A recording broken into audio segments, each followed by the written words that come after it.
Hello, this is Steve Ramona, your host for Doing Business with a Servant's Heart. I want to thank our sponsors, Infone, and with Infone, you can place your business on everybody's cell phone, turn their business into a web app, and with a click of a button, they'll have access to you 24/7. And also Pantheon.fm. Have you ever thought about monetizing and taking your podcast to the next level? Well, Pantheon can do that. Let us show you how.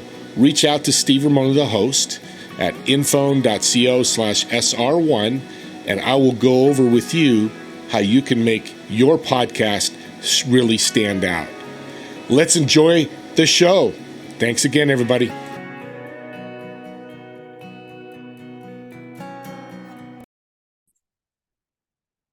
Welcome, everyone, to Doing Business with a Servant's Heart podcast. This is your host, Steve Ramona. And I am fired up because I'm not a big music guy. My wife is, and if she's listening, she'll love that.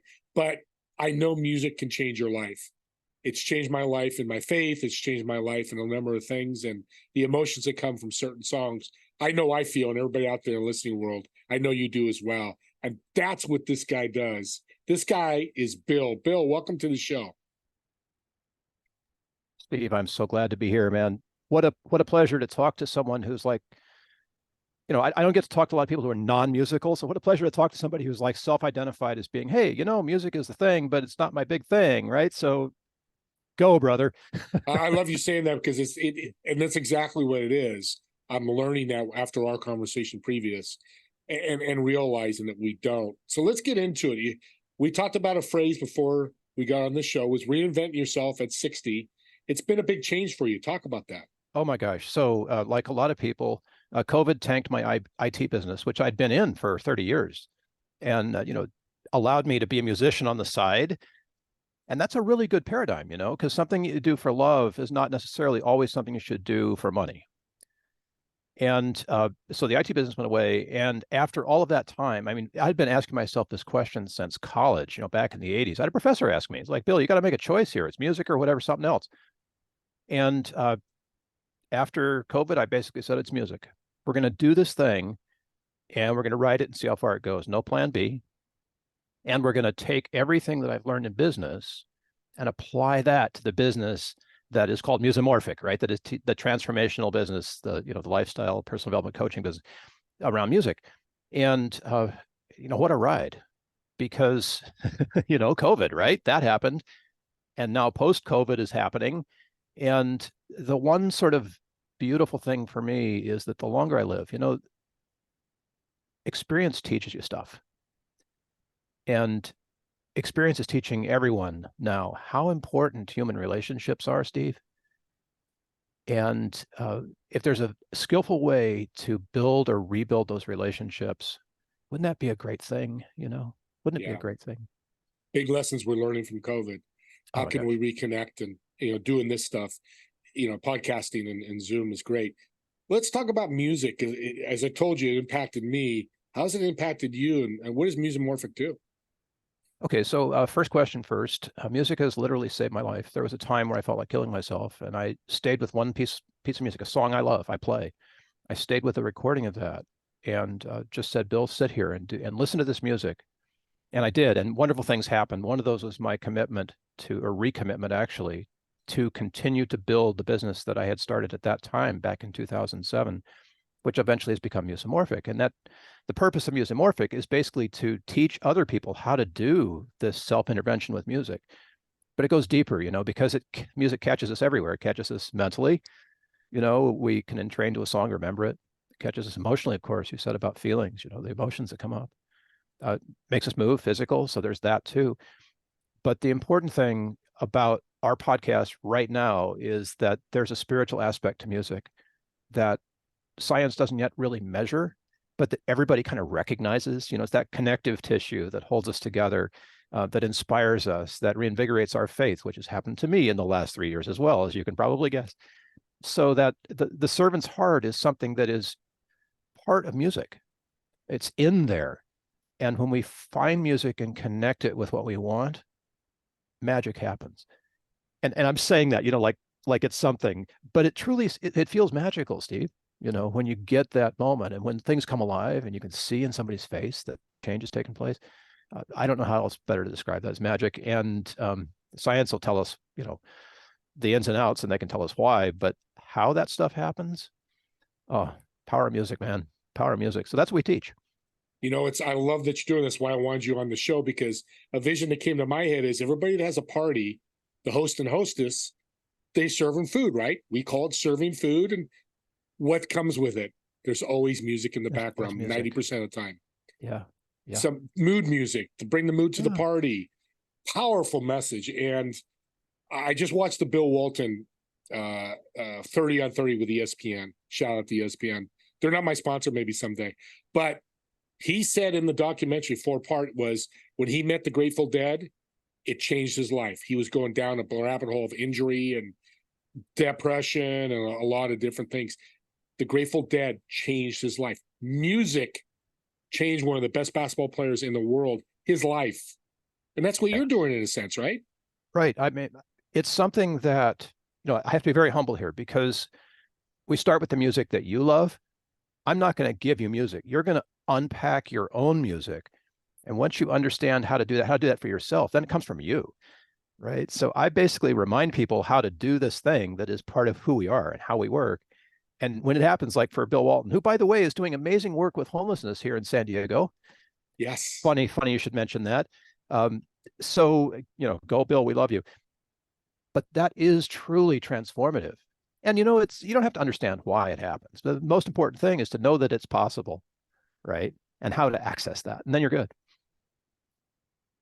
I love that, because we always say I have background in the music in the background. I'm working at music in the background. And you just identified that music's in the background. We don't really pay attention to it, but you bring it up front to me in the foreground. So I go, hey, when I listen to Brown Eyed Girl, it reminds me of a good time in my life. One of my favorite songs, whoever sings it. And it brings back a memory that makes me smile. But now you do that with business, with this song. Yeah.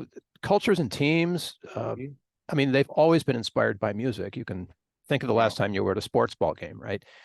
But IBM had a song, right? Ford Motor had a song. And people got it, back in the day before we had neuroscience. We knew what we had to do to manipulate a team to play well. And that was the intentional reason for things like the national anthem, all the fight songs that you hear at games. It's like there's a purpose behind that music. And that purpose, whether or not you're aware of it, is still very much there. And it's still, like you said, it still very much affects you as you're working or whatever the background music. But when you bring it up front, it can be life-saving.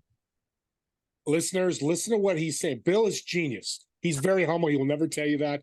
But you just opened doors for me, and I hope listeners, you're getting this as well, because the song Rocky theme, every time when I played high school football, before we went out to play, you just came to my head. We played the Rocky theme. It was big back then, and I played football in 77, 78. I'm an old guy.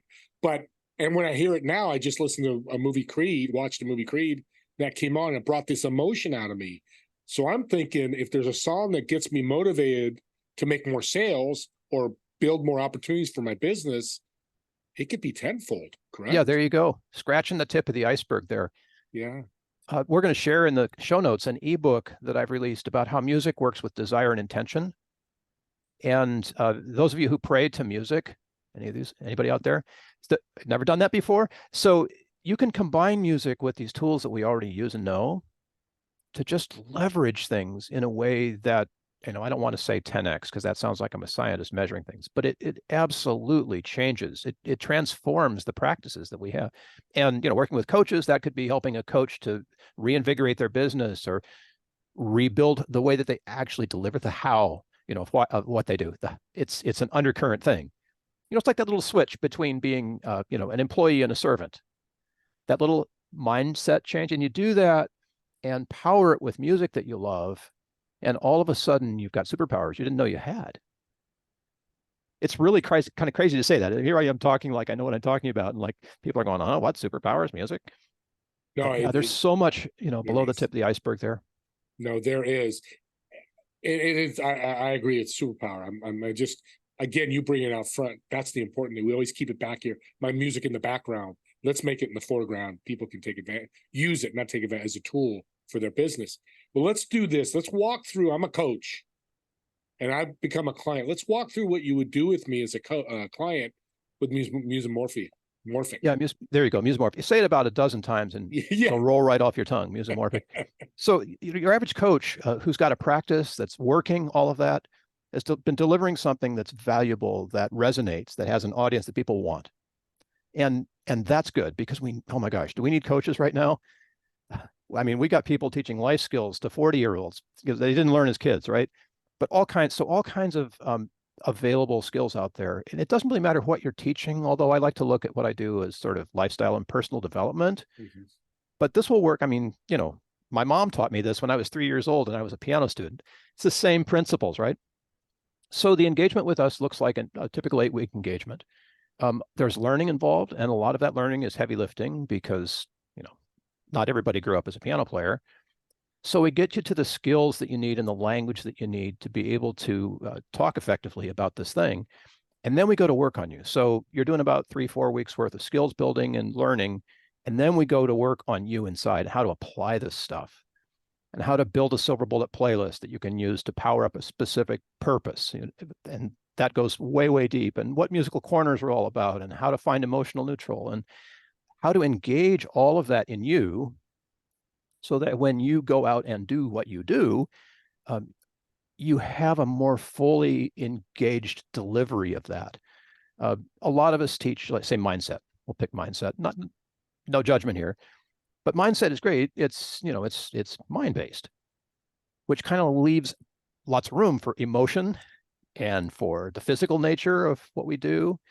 And by physical, that could be, like a physical effect, depression, distress, anxiety, which also have that emotional connection.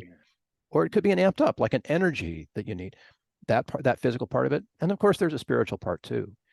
And as people are recognizing that we need to change our minds, and I picked mindset on purpose, that new consciousness, that is sort of like the spiritual aspect. I have to say spiritual conscious, but that new consciousness is something that's really important right now.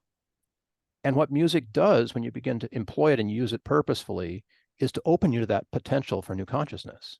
And oftentimes old ideas fall off and new ones show up.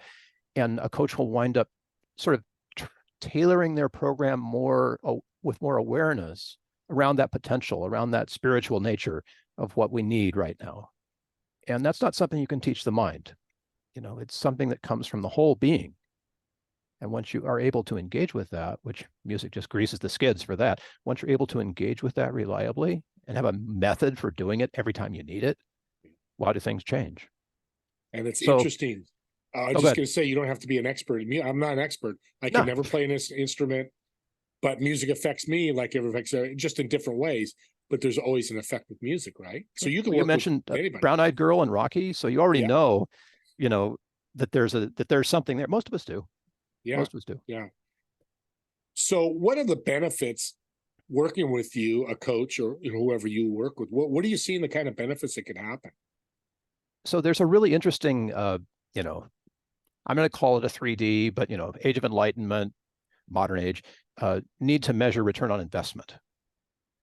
And one of the things that's interesting in this sort of consciousness work and this personal development work is that people understand that if they can develop something that's sort of they need more help with or more connection to personally, that will eventually down the road equate to an ROI. However, because learning music this way is nonlinear and paradoxical and doesn't have a straight, connection between the dollars invested and the return, it's very difficult to bump people out of that mindset that says, okay, I'm going to throw 10 grand at this program and it's going to make me 100 grand by Tuesday, Nothing wrong with that, but that's a mindset that needs to shift a little bit to embrace something that is new consciousness, that involves engaging parts of you that you've never really measured before. How do you measure spiritual consciousness, right? But that's the point. And so to be able to open that doorway a little bit right at the start and offer people kind of a new perspective on what it means to find joy and success in what we do, that isn't just related to the bottom line, important, but not completely related there.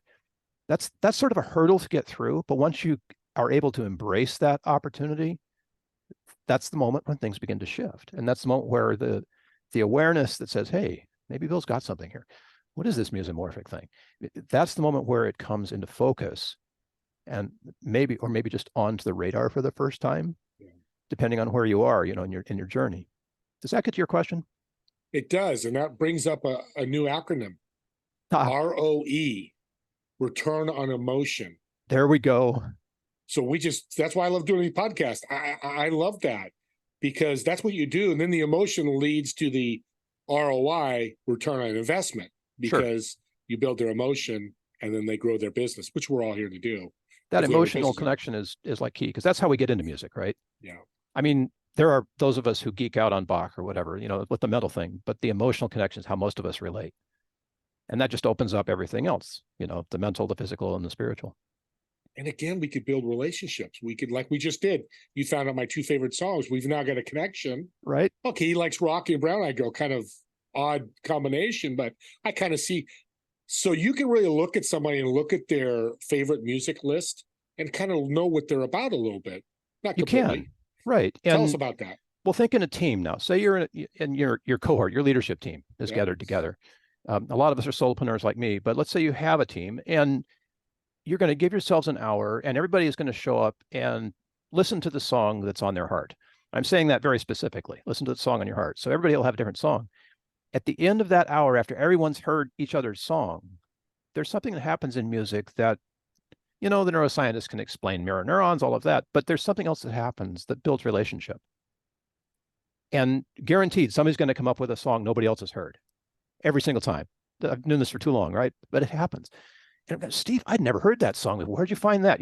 And you get to explain objectively in sort of it's out there. Oh, this is how I feel about that song, and this is why I like it, and all of the aspects of that are meaningful to you, and putting it out there so it's not like it is you, but offering it as sort of, it's connected to the music, gives the team members a chance to look at you in a different way, and as you pointed out, to get to know you in a different way if they haven't heard the music before.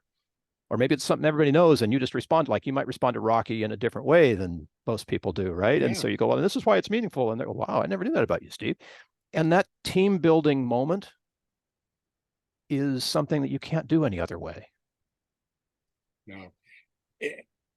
Man, that's amazing, because people can get to know each other by these songs. You're teaching teamwork. You can't hide in music. And not only that, but the self-reveal is not as it's not as painful, and embarrassing as it might be if you had to show up in a toga, right? Right. Well, yeah, exactly. Right. Or go on a retreat to, someplace where you just don't like, rock climbing and river rafting. Mm-hmm. Where do you see Musimorphic going in the next 3 years? Wow. I'm so glad you asked this. I'm going to answer it in a funny way. I was looking through, because I try to keep an eye on the pulse of the job market, because I know where people are moving that way, which helps me know which companies are hurting. And I saw in the LinkedIn job listings a wanted angel investor. And I thought, you know what? This is new consciousness. Here's somebody using an old consciousness tool, LinkedIn, for a new consciousness purpose to help juice a company, right? And that said to me so much. So those little indications say to me that Musimorphic is not about like linear growth. It's probably not about investors and venture capitalism. We love that. It was great. But here we are, facing a recession. The thing that is cool about what I do is that it's so partnering and so relationship building that I think, and you'll relate to this, that leveraging the collaborative power of what we can do together. Yeah, sure, I'm a coach, but I help coaches do better, right? Leveraging that sort of collaborative power, I think, is the key to joy and success more than anything else. I know some people are doing that. A lot of people are doing it in 3D. I keep using 3D, but the traditional sort of marketing and business stuff. But I think there's a movement that's saying, let's see if we can change things a little bit and positively disrupt how things used to work and partner together in a way that is new and helpful for everyone. So I'm really staying focused on that. We have a not-for-profit kind of giveaway too. We're a for-purpose corporation, but I do a lot of work with veterans and at-risk people. And maybe if that can help model other people, I know there's B Corps out there and stuff, but maybe if that can help model other corporate endeavors, we can start to engage with some of the social issues that government hasn't fixed more skillfully, and bring our awareness and our capabilities to those. And leading in that way is important to me too. It has been for many years, and I still want to continue to give back. So those are the kinds of things I'm looking at. Do I have a 3-year growth plan? I have a 3-year stay in business, please plan. Do what it takes. We're all doing what we can, yeah. And that's because of COVID. It's always put that fear. And it's interesting to be a servant. You have to build relationships. I can't serve you unless I know you, know something about you. I'm not saying best friend build relationship, but just ask questions and listen. And you throw that component of music in there, it just superpowers everything. Oh my gosh. So listening is another skill you learn, with Musimorphic. Yeah. Yeah, it's been a game changer doing this podcast. I've learned to listen more than I have in my life. Well, don't forget, let's do a shout out, because I know people are going, I got to know about Musimorphic a little bit more. How can they get a hold of you, Bill? So, of course, Musimorphic.com. If you're watching, you can see how to spell that on the screen. If you can't see it, it's Musimorphic, like Musimorphic.com. And of course, you can find me if you Google Bill Protzmann. I'm way too present all over the internet. So you can't hide anymore. So just go with it. We'll put all the contact links and stuff in the show notes. But, reach out. I also have one of those old-fashioned toll-free numbers, and you can call me. And I'm happy to do that, as well as make all the Zoom links and, do the one-on-ones as you wish. Well, starting the show, when I started talking about my stuff, which I don't usually do a lot, I'm excited about what you do. So I'm going to do something a little radical here. Uh-oh, look out. Steve's getting radical. I'm going to talk about the 3D here. So the first 4 people that reach out to you, Bill, I'm going to give them a $20 Amazon gift card as a courtesy for reaching out to you. Oh, thank you. Oh, you're very, very welcome. So listeners, when you reach out to Bill, mention the podcast, my name or both, doesn't matter. He'll know it's me. He'll reach out to me, get me your contact info. I'll get you a $20 virtual Amazon gift card and go ahead and shop on me and Bill, because the power of music is just exploded in me today. And I've known it. My church has talked about it and the emotion that comes from it. But now imagine it with your business, something unique and different. Seriously. And talk about that. We got a few minutes left here. How can a company or a business look different with Musimorphic using music and song to build relationships? Well, you know how it's been sort of an underground initiative to put faith back into business for a long time? And that's fine. I get that. I found it it tweaked me a little bit when I first encountered that. And I'm the guy whose my last business card, Steve, my title was servant. No kidding. And people looked at me funny, but it was all right. Music is not political. It's not religious. There's some sort of, musicians would like to be paid more, but then who wouldn't, right? So there's some financial angsty around music, but music goes below all of that. And it lets us relate to one another on a level that isn't about a dogma or about some problem. It just gets below the hood. And one of the cool things about music, as we talked about, is spiritual. So the kinds of faith connections that happen with music in church are analogous to, but not the same as, the kind of faith connections that happen in a business environment where you might be sitting around the room with people who have entirely different or maybe no spiritual beliefs, But music can bust through that. And when you get to that level and you can relate to somebody as a human being just around the shared experience of music, that builds trust. Obviously, it builds a connection. It builds resilience. It builds all the wonderful things that we like to look for in a faith relationship, without the trappings, without the flag of the church flying over it, if you will. An image came to my head that's really powerful. If we took the national anthem away from sporting events, it would be a completely different experience. Wouldn't it though? And that's the power of music right there. You could change $1 trillion industry of sports by taking that away. And I hope they never, because I cry almost every time I hear it. It's emotional for me. Again, music. Man, we ran out of time. I'm bummed, but It's all I'm going good. to ask you, can I have part two in You a can have month or part two? two. Oh, I you want you bet. to come back because this is a big subject for me. Let's do it. You are awesome. God bless you, Bill. Listeners, please reach out to him. Whether you get an Amazon gift card or not, the reward is talking to this gentleman. If you love music at all and understand what he's saying, you've got a business, let's bring Musimorphic into your business. The very little that you're going to spend for that, the growth of that, and it's not always going to be dollars, it's going to be the emotion, your soul, your spirit. To me, that's a game changer in business. And it's not happening now, and we need to bring that back. So off my high horse, again, thank you. I can ask one more favor. You've given us so many golden nuggets. What's one thing you could tell my audience that helped them in their journey? Oh, gosh.